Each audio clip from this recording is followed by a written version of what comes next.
আগামীকালকে আমরা কুমিল্লাতে প্রথম গণশুনানি করব। এই কমিশনের পুনর্গঠিত কমিশনের প্রথম গণশুনানি কুমিল্লাতে অনুষ্ঠিত হবে শিল্পকলা একাডেমিতে।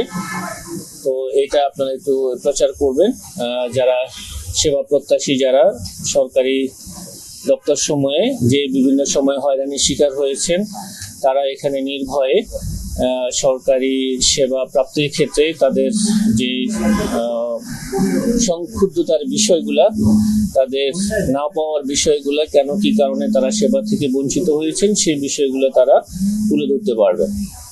ঠিক আছে, এটা আমরা সকাল 10টায় শুরু হবে আগামীকালকে।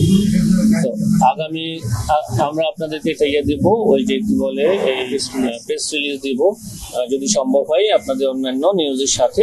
কিন্তু আপনারা অভিযোগ সংশ্লিষ্ট জনাব নুরুন নবী চৌধুরী শাওন, সাবেক সংসদ সদস্য, বোলা 03, সংসদ সদস্য হিসাবে দায়িত্ব পালনকালে জ্ঞাত আয়ের উৎস বহির্ভূত 51,09,00,000 টাকারও বেশি মূল্যের সম্পদ অর্জন এবং 33টি ব্যাংক হিসাবে 208 কোটি টাকারও বেশি সন্দেহজনক লেনদেন ও মানি লন্ডারিং সংক্রান্ত অপরাধ করায় তার বিরুদ্ধে দুর্নীতি দমন কমিশন আইন 2004, মানি লন্ডারিং প্রতিরোধ আইন 2012 এবং দুর্নীতি প্রতিরোধ আইন 1947 সংশ্লিষ্ট ধারায় আজ একটি মামলা রুজু করা হয়েছে।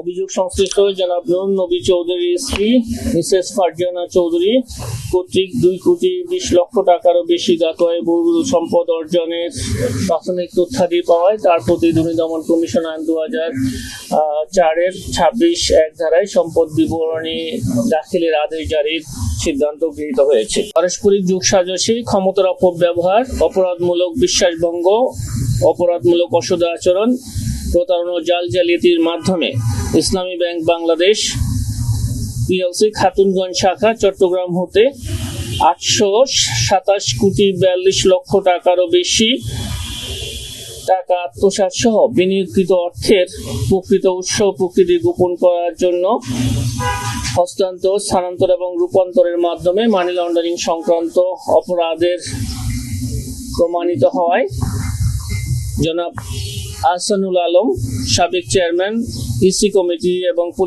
পরিচালনা পর্ষদ ইসলামী ব্যাংক বাংলাদেশ, প্রধান কার্যালয় ঢাকা জনাব মোহাম্মদ আরিফুল ইসলাম চৌধুরী, ব্যবস্থাপনা পরিচালক সেঞ্চুরি ফুড প্রোডাক্ট লিমিটেড সহ 52 জনের বিরুদ্ধে আরও একটি মামলা রুজু হয়েছে। আপনাদেরকে অনেক ধন্যবাদ এবং এই একটু বিলম্বের জন্য আন্তরিকভাবে দুঃখিত।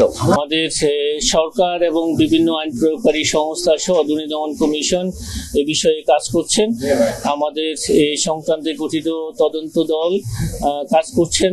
তারা ফৌজদারি কার্যবিধি এবং এই সংক্রান্ত অন্যান্য আইন অনুসরণ করে যে ধরনের পদক্ষেপ গ্রহণ করা প্রয়োজন সবই করবে। কি করছে, মানে কাজটা কি প্রক্রিয়া চলছে? যোগাযোগ করা শুরু হয়েছে কিনা, নাকি শুধুমাত্র আপনার মানে আপনার বক্তব্যের মধ্যে এই তথ্যটা আমি তদন্তকারী কর্মকর্তাদের সাথে আলোচনা করে আপনাদেরকে জানাতে পারবো কি কি ধরনের পদক্ষেপ তারা নিয়েছেন।